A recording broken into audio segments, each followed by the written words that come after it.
everybody. Welcome to the Tapped In Indy podcast. I'm Nick McDaniel, and it's a little bit different this week as, that's right, folks, I'm flying solo here on the Tapped In Indy podcast. We appreciate you coming by, joining me this week as we get into a little bit of what went down over the past week in Indy wrestling. But if you are watching us on YouTube, we always want to encourage you, make sure you're checking us out on patreon.com/tappedoutpod. It's where you get the shows early. You get the, bonus content we're putting out. You get the show notes, which are super deep, from week to week, especially on the Georgia Wrestling Spotlight. Well, what's the Georgia Wrestling Spotlight? You ask if you're a YouTube watcher. That is an exclusive show only on Patreon. Right now it is free, but it's only on Patreon. That's so you can sign up for a free account, and on the free account, like I said, you do get that. Lots of other cool stuff that you get for free. We put a Phil Stamper's list of all of the indie shows across the country that he compiles. God bless him for putting all that together. What dedication and work that takes to pull off, I'm sure. But that's there. Then for the $1 level, like I said, you do get the show notes. The $5 level, you get the weekly content early. The $10, you get everything, that we put out early. And also you get the digital collectibles. That post will be going up this week, literally for the month of July. And of course, at the $25 level, you get the autographed 8.5 by 11s that are exclusive only to our members on Patreon at the $25 level. Those did ship out yesterday. We're recording on Tuesday, so obviously they went out on Monday. So if you're a $25 level member, those should be getting you probably this week. And again, so make sure you're signing up. Patreon.com/tappedoutpod to get all of those benefits every single week/month of the year. Man, let's dive right into kind of some of the talk. Somebody had asked me, hey, why don't you kind of tell us where you went this past weekend, what you did every week on the Tapped In show. And I said, that's pretty cool because, on the Spotlight, we do, discuss obviously where we went as well. But this week was a big week because we went to Southern Honor. They were kind of back doing their shows, the go home show, if you will, for the Rumble Jack, which is absolutely one of my favorite shows of the year. Quite arguably, could be the biggest show of the summer. It's becoming kind of a different tiered level monster arguing now with the SummerStage coming into play, and of course Shindig's always been kind of the show of the summer, for a long. I kind of jokingly have said on the show in the past that Shindig kind of kicks off the summer and Rumblejack kind of ends the summer. So let's get into a dream scenario where every year we get Shindig in June. July we get SummerStage, and in August we get the Rumble Jack. I mean, that's a heck of a summer. And I know there's others out there, and I'll hear Viral runs, their big show as well. So there's lots of stuff out there during the summer, but right now those kind of seem to be the three. But back to Southern Honor. Southern Honor. The question I got asked is, I know Gary Lamb posted about it, and the question was, did Southern Honor get its edge back with the return of Gary Lamb? He put out there kind of the whole Attitude Era vibe and all of that with it. And I think, lots of chaos. Some people might argue too much at the end of the show. That we probably will dive into a little deeper on the Georgia Wrestling Spotlight as well. But I did notice, at Southern Honor, and good, bad, or indifferent, take it for how you will, the language seemed to be turned up a notch, a little more on the edge. But of course, look, everybody's talking about when it comes to something edgy, controversial, that Attitude Era vibe and feel, Gunnar Miller spearing Faye, and if you know Faye, she works the front door. She let's be honest, Faye kind of essentially runs the place, behind the scenes quietly. And for Gunnar Miller to spear her, it put a hush, it put a realistic feel and vibe that that a lot of promotions lack at times. But I know the edge is something that I think it was it always comes back to what you like, I think, and that's kind of the vibe. So it's the personality of the promotion, and I just got this vibe that and this feel that's what we're going to have kind of progressively going forward. A little bit of edge, a little bit of attitude, a little bit of language, a little bit of violence, a little bit of whatever, whatever it takes to get there. Southern Honor, kind of having that back is kind of one of those things, and it's kind of one of those questions. People were starting to question Southern Honor. Were they still the place to work, or were they still, and we've made that case, and that's in the past as well. I still think it was, but I think this show probably had a lot of Gary Lamb influence in it. Maybe is the way I want to look at it. I could be wrong. We know Dylan does a great job of booking it and put whatever. But I just kind of felt like this had a little more the seasoning sprinkled on it, maybe is the better word, by Gary Lamb. But Southern Honor back had one of their their biggest crowds of the year. Going into the Rumble Jack, I would not be shocked if Rumble Jack is, well exceeds obviously that, because they did quietly announce that One Fall will be making their TV taping. They're going to tape the night before Rumble Jack.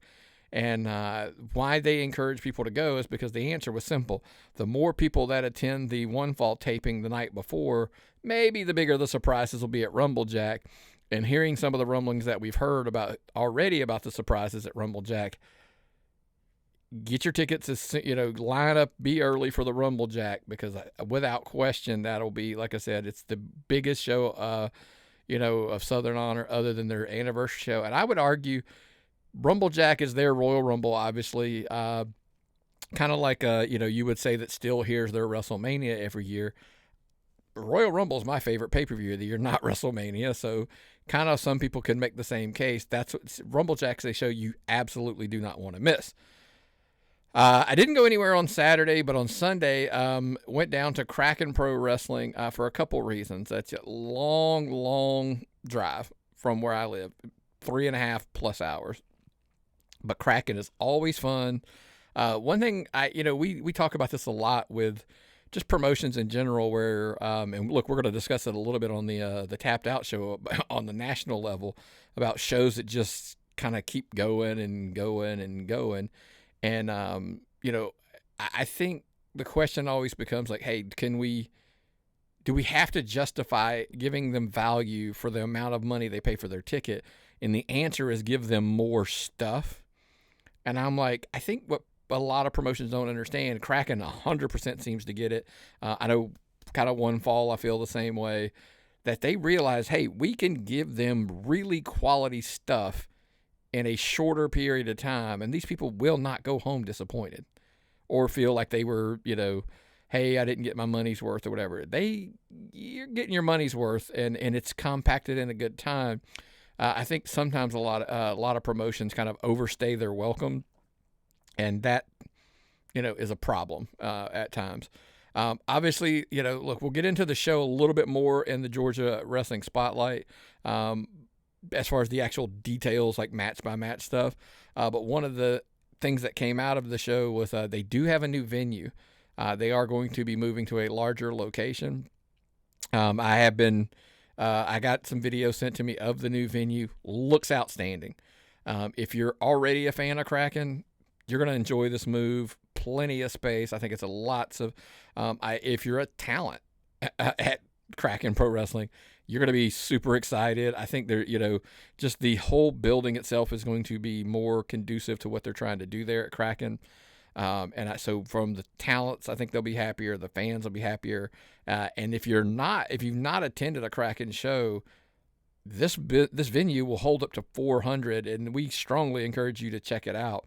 Especially, like I said, check us out, patreon.com/tappedoutpod, and check out, our conversations, because we're going to deep dive into the actual wrestling action that we saw at Kraken. But Kraken quietly setting themselves up to be, is it probably one of the most slept on promotions in Georgia? Probably.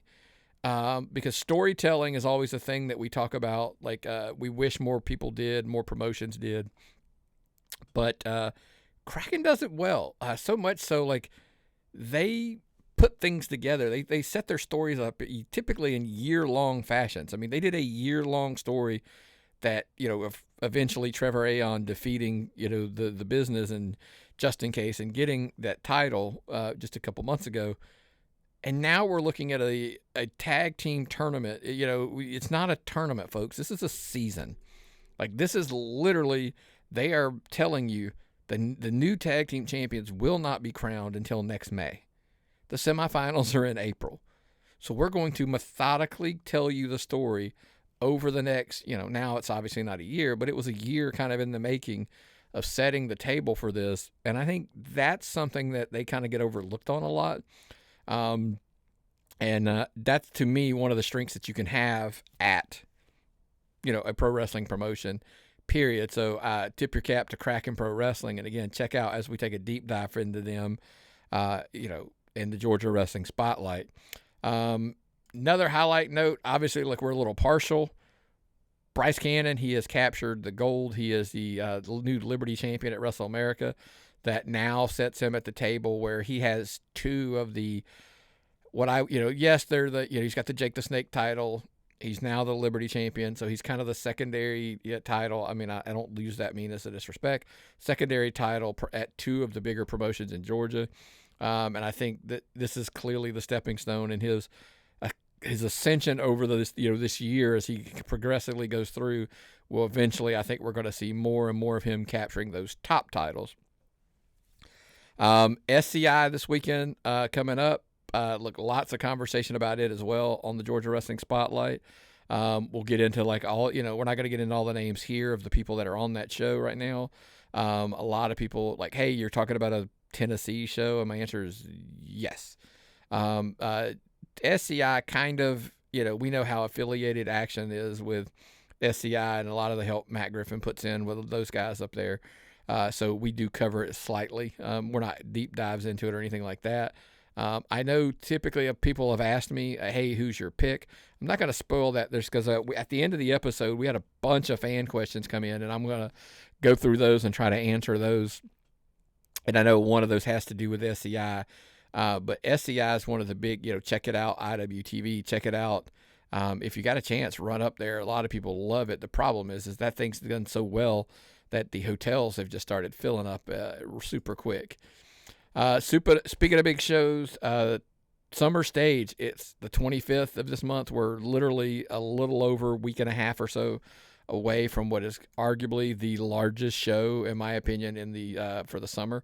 I know there are shows that, people are, Shindig is bigger, Southern Honor at the Rumblejack. But the reason we've been pumping the show a lot in the sense of the show is monumental in the potential for what it can mean for indie wrestling, in my opinion. Center Stage just ran, the Great American Bash NXT was there. And now we're talking an indie show is going to run the same building. We know now the main event, obviously, Ilya Drago versus Brady Booker in a cage. You're talking MJF appearance. You're talking Frat House versus, QT Marshall and the Gun Club. Sid Ellington and Kieran Gray in a coffin match.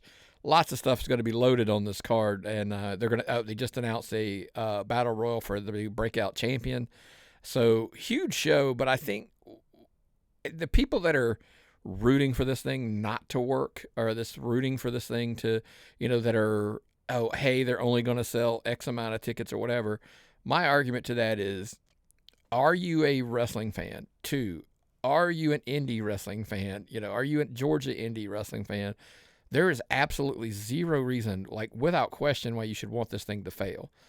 This thing has, like I said, all the potential to become an annual event where guys would get massive opportunities just because of the history of that building. The history in that building, the people that have worked, there, I think is just outstanding. So I can't understand, again, why anybody would want it to fail. Makes no sense, but so be it.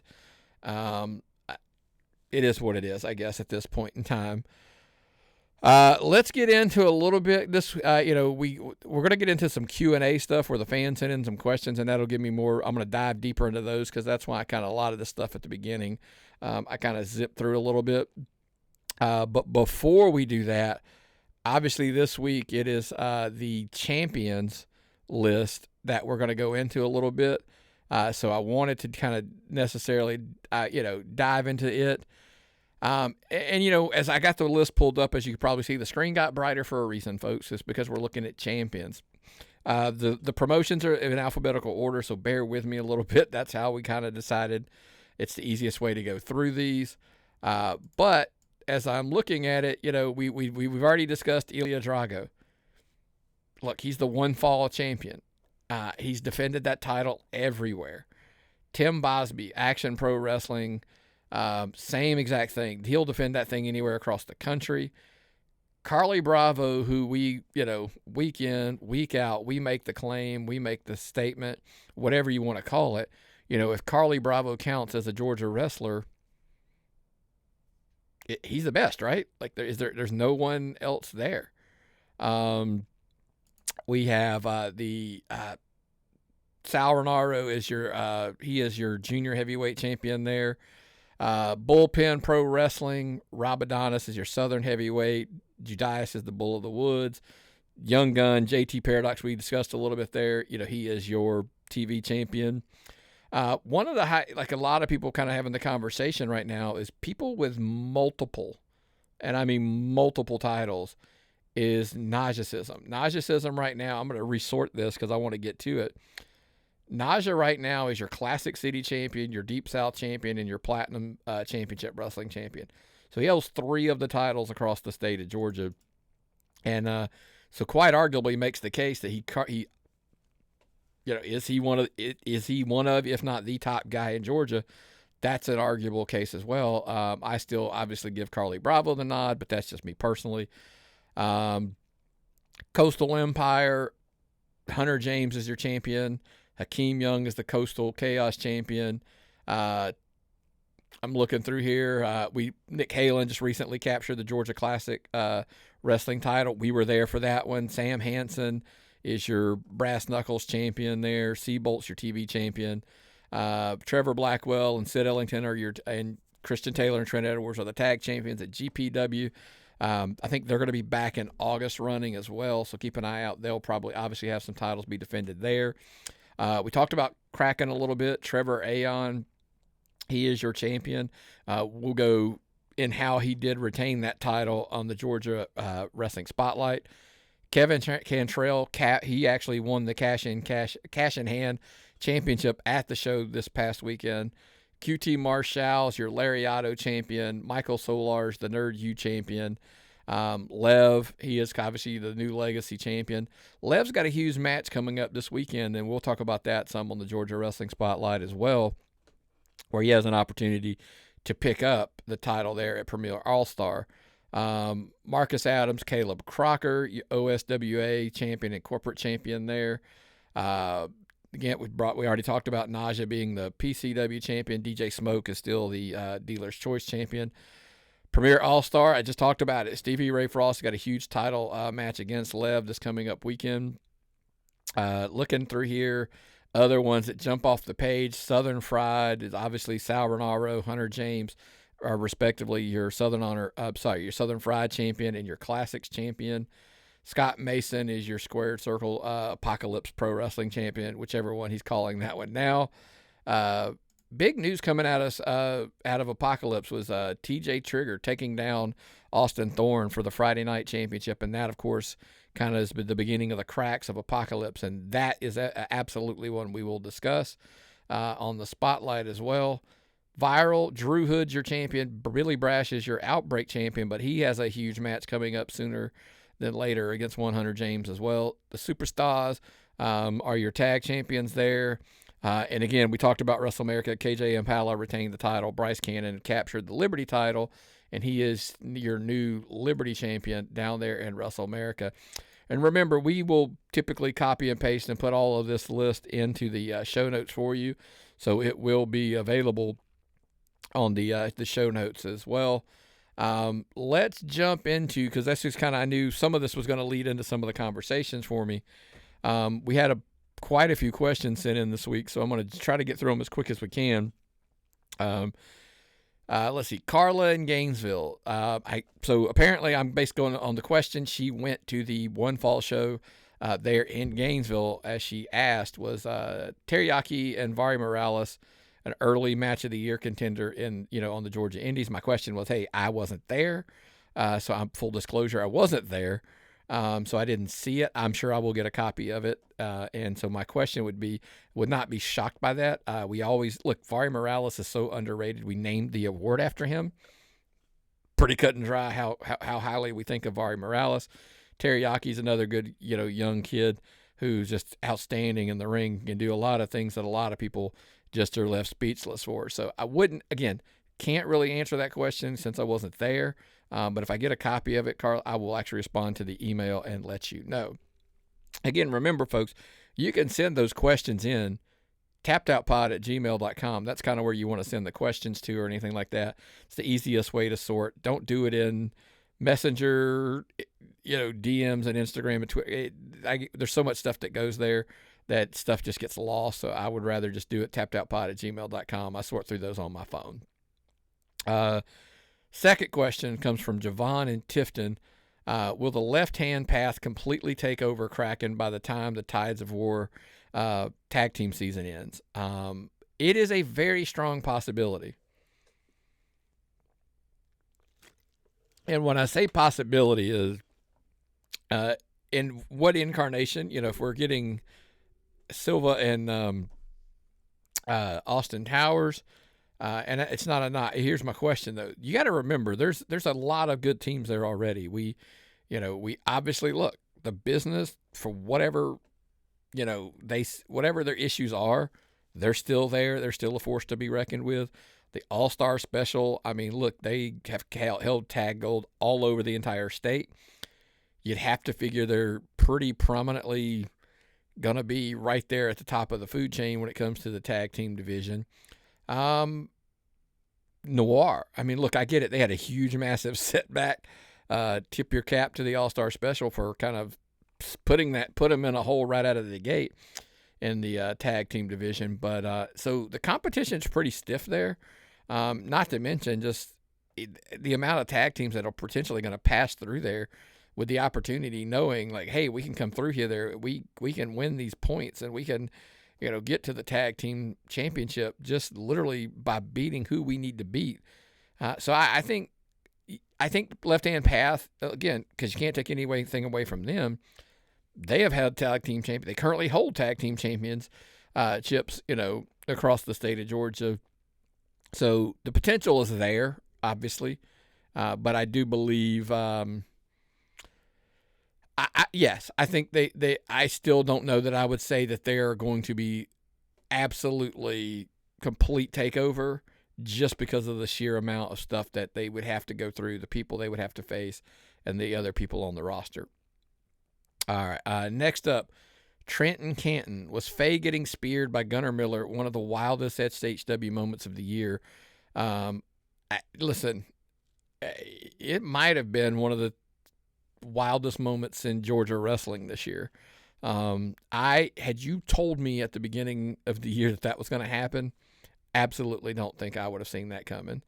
And the reason I say that is you would say, like, I don't think it would have been like, nope, it's not going to happen. The crazy part was, I was actually one of the, they had the drawing to allow where the fans could be inside the rail with the belts to do the strap match, and I was one of the in there, so I saw it up close and personal, and was just, I'm not sure if there's much that's going to top the reaction it got across Georgia. That crowd completely, and just went silent. It was absolutely bananas. So much so, now look, you could be negative on it. On the bad side, I felt like it probably affected the main event. Like, should that have ended the show? Probably. But I understand with kind of how what happened at the end of the main, why that was last. But I just don't know. In hindsight, that's one of those, I may have flipped those. Of course, hindsight's 2020, so I would have said that. But Faye getting speared was just crazy, off the charts. All right, keep it forward. Greg and Monroe, what does Southern Fried need to do to get back momentum after such a long break after the penitentiary match and at Shindig.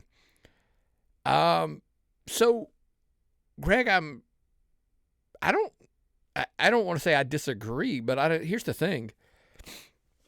We especially if you're a regular of Southern Fried, we may be spoiled by the fact that they go through periods where they're running every couple of weeks. They really haven't been gone that long. It's like a month. You know what I mean? I know it's a little over, but it's like kind of like a month or so. I mean, so it may be just we're used to them running more frequently at times, because I don't really think they have to do anything to get back momentum, because I don't think they've lost any momentum. Maybe I'm wrong here. But my answer to that would be, how do I say? Shindig was so special. It was so different. The way it stood out, and it was just completely so different. My argument could be made that you almost needed that break to let that breathe and like settle in. If you had rushed back 2 weeks later, but like for example, and ran another show, I don't know, man. I just feel like we needed that gap between Shindig and now to kind of take that deep breath and then kind of reboot, almost kind of like the new season has started. Look, I know there's some things that are going to come out, or like, we're going to have some follow up with the Sexton Alliance, with the Crusade, etc. More stuff to come. But I think my answer to that question would be, I'm not really sure I agree that they need to get back that momentum, but I appreciate the question, Greg. Logan in Chattanooga wanted to know, who's your dark horse to win the SCI Invitational? I don't know that I really have a dark horse. I would almost have to, let me look. I'm sure this is great podcasting.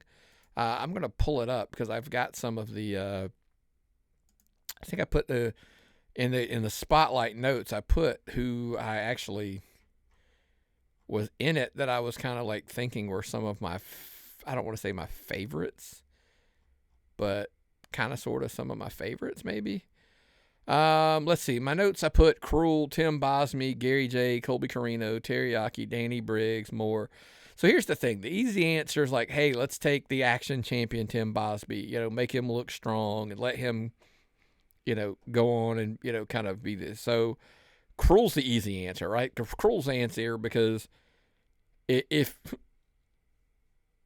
we're being real, Cruel's your winner. Like, I mean, I know that sounds weird to say, but like, that's your guy. But they typically, a lot of times, it's either going to be a big, huge name, or sometimes it's used to like, hey, let's make a guy. And so my rule is this: I think if you're going with like, hey, we just want a big time winner, I think it's Cruel. You're trying to solidify the guy, Tim Bosme. Hey, we want to go somewhere out of the pocket, do something just really like, shocking's not the word, but if we want to do something to help make a guy, Terry Yaki's a great choice, because then I think that's a great launching pad for him, specifically, and especially to do something like launch him into being like a top guy, not just a top team, but a top guy, top guy on his own. But like I said, the joke that I have right now is if you're telling me who's my money going on, money's going on Cruel. But that's just pretty simple. Devin in Valdosta, what did you think of the cash in hand match at Kraken? I thought it was a sleeper hit. 1,000% agree with you. If we have notes and things that the sleeper matches or the show stealing matches of the show, I felt that kind of was it. Because it was the wrestling part of this for me. It was the wrestling match. Joe and Cassius Cling was like the brutality, like just the stiff fight. And then everything else was moments for me. Like we got a moment of the All-Star Special pulling off what they did to Noir. And we'll go into this in the spotlight a little bit more in detail. And then, of course, obviously to end the show, Left Hand Path debut. So I would say, yeah, Devin, I agree with you. The Cash in Hand championship match where Kevin Cantrell is your new champion, and now Trevor Aeon's kind of got to look over his shoulder because now 3 successful defenses, Kevin Cantrell can earn a shot at Trevor Aeon.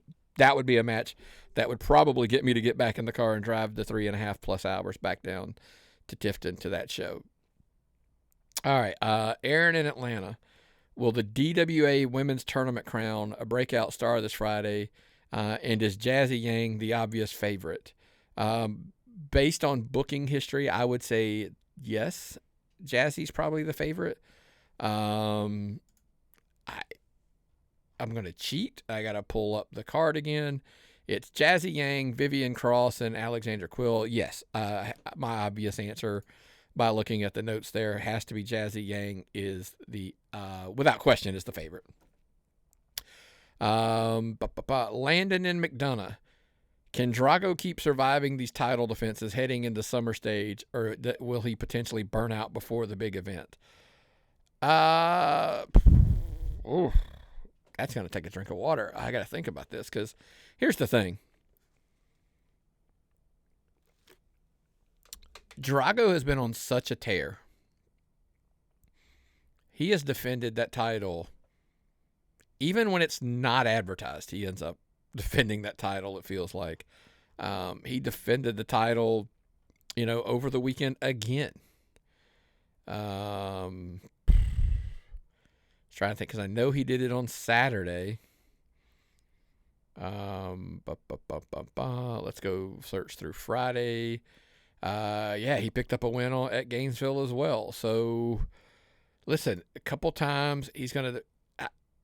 You only burn out if you get beat. That could be your argument, right? He only considers he burned out as if he gets beat. I don't think so. Look, smart money is there's so much invested, obviously, in the big match, Drago versus Brady Booker in a cage at SummerStage. Drago, by the way, Drago probably is. If you were telling me like there was a heel that I was going to put my belt on and he was going to run roughshod over a lot of people, Drago's probably the guy. I mean, I don't know if you've looked at him lately, even on a poster, but especially in person. That's the kind of guy that you put that investment in, you put the gold on him and say, run with it. Darius and Carrollton. I know Alexander Lev. I know Lev has been on a roll. But can he defeat Stevie Ray Frost and end his almost 1-year title run at Premier All-Star? Yes. And a matter of fact, to the point, I would probably put money on it. I think Lev's already kind of like right there as that secondary champion, the West Georgia champion. And then he's at multiple promotions. He's been a champion. And it's one of those like, hey, this is one of their biggest shows. If you haven't checked it out, check them out this weekend. Premier Fest, one of their biggest shows of the year as well. Summer does that. Summer brings out a lot of shows where they're like the biggest show of the year. This is it. This is one of theirs. This feels like the moment where you crown the new guy, especially after the heel's been, your champion for a year. So without question, I feel like this is probably the case for that.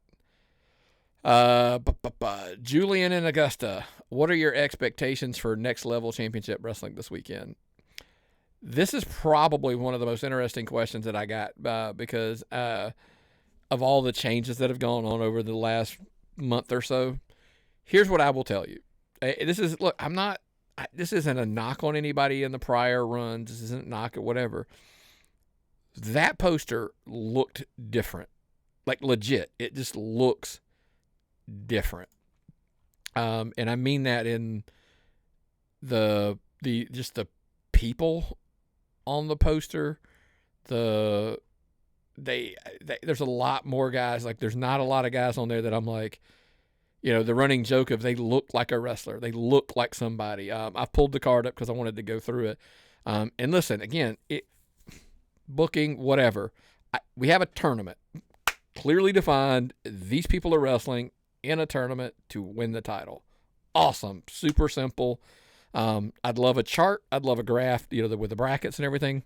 It's the next level, no pun intended, that I would love to see. Savannah Evans and Kelsey Reagan, Women's Championship. It's Augusta, Georgia. Not stunned that these two people are on the card. Look, there's lots of people on this card that I'm really huge fans of, and like it kind of shows me like, hey, next level literally is stepping up their game, and they're going to try to, they're going to try to win. And Josh is going to do it his way. The main men, Ilya Drago, Alan Angels, Drew Hood, Aaron Berry, Tristan Moody, Charlie Kills, Chad Skywalker. Like, there's guys on this card that I'm like, hey, Chad Skywalker, one of the most slept on talents in the state of Georgia, in my opinion. Just my opinion. Take it for what it is. Alan Angels is one of the best wrestlers in the country. Sorry, that shouldn't be a hot take. I saw a video of a match he just had out at Prestige. If you're being booked and being flown across the country, I don't understand how somebody local can't see the value in you. I'll leave it at that. The kid is amazing and outstanding, and I've had the pleasure of watching him multiple times in the last few months locally, and shocked that more people aren't using him. Drago on this card showed me that they're serious, because what I just said about him being the one fall champion. This guy absolutely looks like a monster. He's just a huge, huge monster of a dude. So, without question, I believe. Here's the thing: if next level doesn't succeed, let's just hypothetically, for the positive is, I hope they off the charts. The poster looks great. The wrestlers on the poster look great. It should do really well, and I hope that they do extremely well. If they don't, it will not be because we didn't understand the stories. They don't look like, some of the wrestlers don't look like wrestlers, etc. The card looks and the poster looks really good. Now we just have to see the execution at the show. So my expectations are, I hope they do really well moving forward, Julian. That's my answer. So we wish Josh and Next Level nothing but the best. I wish I could be there, but I know I cannot be there this weekend. Which leads me to the next question. Bruno and Macon, how do you guys decide where you're going to go each weekend?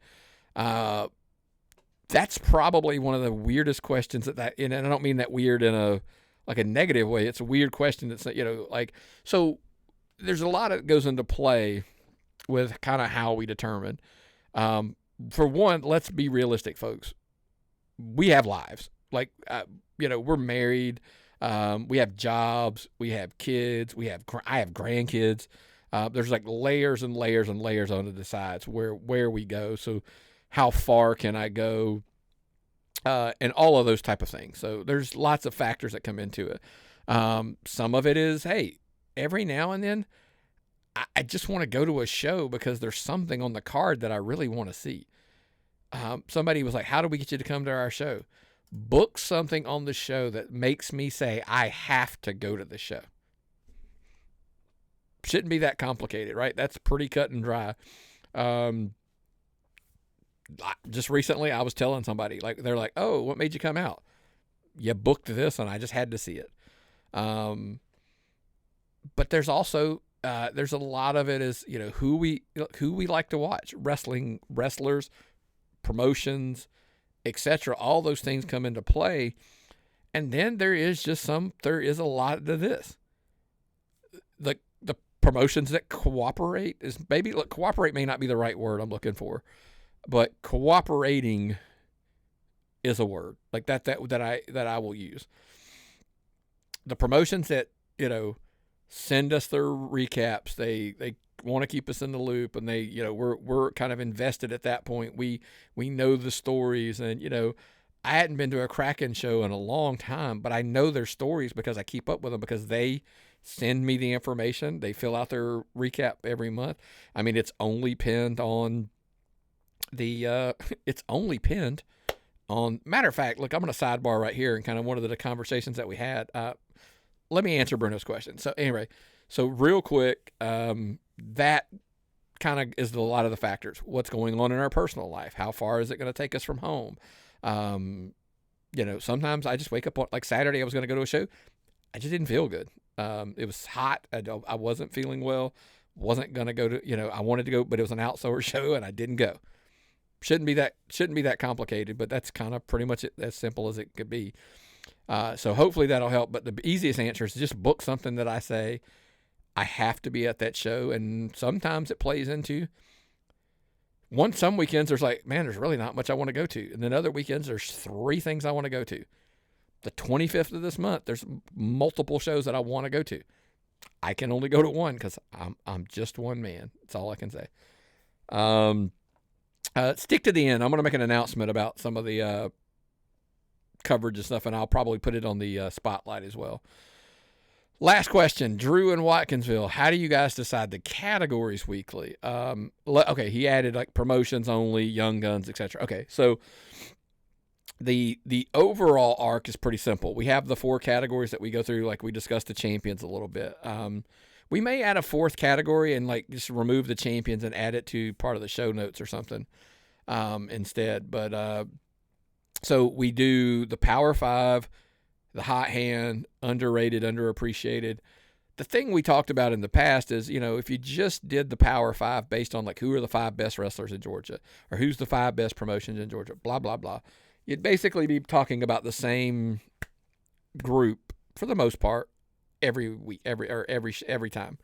So yes, that's why sometimes we do the little niche things where it's like promotions only or wrestlers only or blah, blah, blah. And then like we did the underrated, underappreciated, the young guns. We specifically said, hey, you got to be 25 or under. Why? We wanted to shed spotlight on some of the younger guys.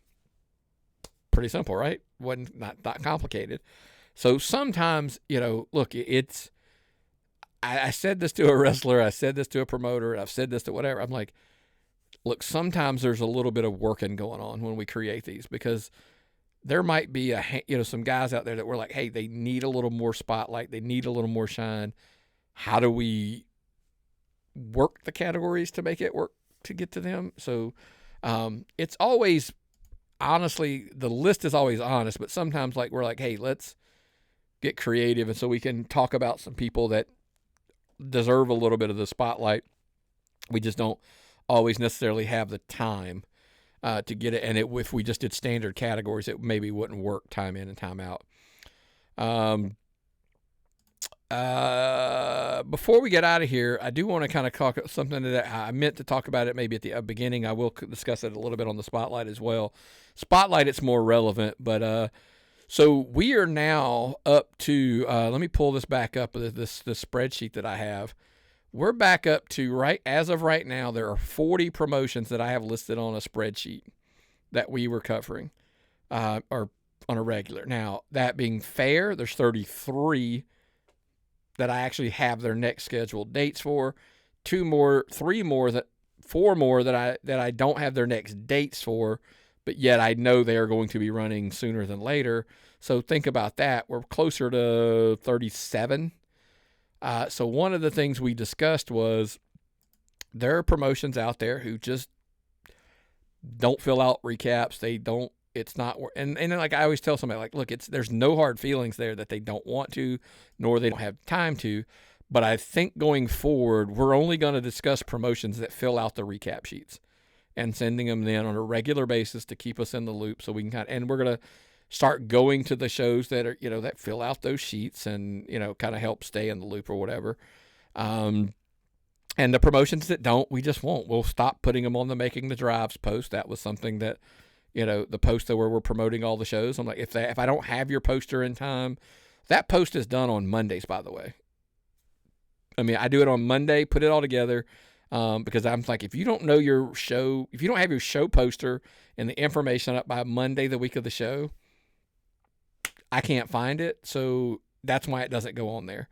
And also, I was spending an hour and a half or so looking for people's stuff on all of the promotions. Like, when's their next show? Here's their next poster. Who's on the card? What are they doing? Like, it's like, hey, promotions are sending me their stuff. It makes it super simple to cover that if they want them included. If you don't see a value in it, I totally respect that. So if you don't send it, we're just not going to cover it. We just mutually say, you don't see the value in us posting it, and I don't see the return of the investment of my time in creating all of that I don't see the value in that. So it's just a mutual, like, we don't see the value in it. So moving forward, the recap sheet, by the way, for the shows that run over the weekends, the recap sheet is pinned to the Tapped Out Podcast Network Facebook page. It is pinned to my page. It's right at the top. It's pinned there as well. The TO Nick McDaniel page, so you can click it there and whatever. And when you complete that, you'll get a confirmation that it was completed. I get an email that it was done, and so that way, and it goes into a spreadsheet that I pull the information from every week. Pretty cut and dry. So that's kind of going forward, essentially how it will work. If you don't send posters and promotion, anything letting me know about the show going into the week, it won't make the Making the Drives, and it won't make the Making the Drives social media posts that I make. And then 2, if you don't fill out the recap sheet, I'm not hunting the stuff down. And by the way, I'm only going to take information from someone who is officially affiliated with the promotion. That's it. And the reason I'm doing that is because then I know everything is from officially, quote unquote, officially, the view of the promotion and kind of what they want out there. And so that's what I will use moving forward. So hopefully that makes a lot of sense. Send your questions and stuff. If you have any questions as a promoter, you can message me directly on Facebook. I'm pretty good about answering, or you can email tappedoutpod@gmail.com. The other place you want to make sure you're checking out is patreon.com/tappedoutpod. So that way you get any of the content early, like we always talk about. The Spotlight show that we're just talking about, free, absolutely free. I'm not going to go through all of it again. Make sure you get the $10, $25, the Tapped Out collectibles bonuses. Show notes as little as $1 a month. And, of course, at $5 a month, you get all of the other stuff, that's included in the benefits. So look, I hope you guys enjoyed a little bit of a twist. I believe it or not, I went over 45 minutes by myself, completely and shockingly the case. But hopefully you enjoyed the show, and make sure, again, don't just watch us, buy a ticket, go out, support an indie show. Because if you check out the Spotlight, you're going to realize there's a bunch of shows this weekend. And maybe, just maybe, as our buddy Heath says, we'll see you at the matches.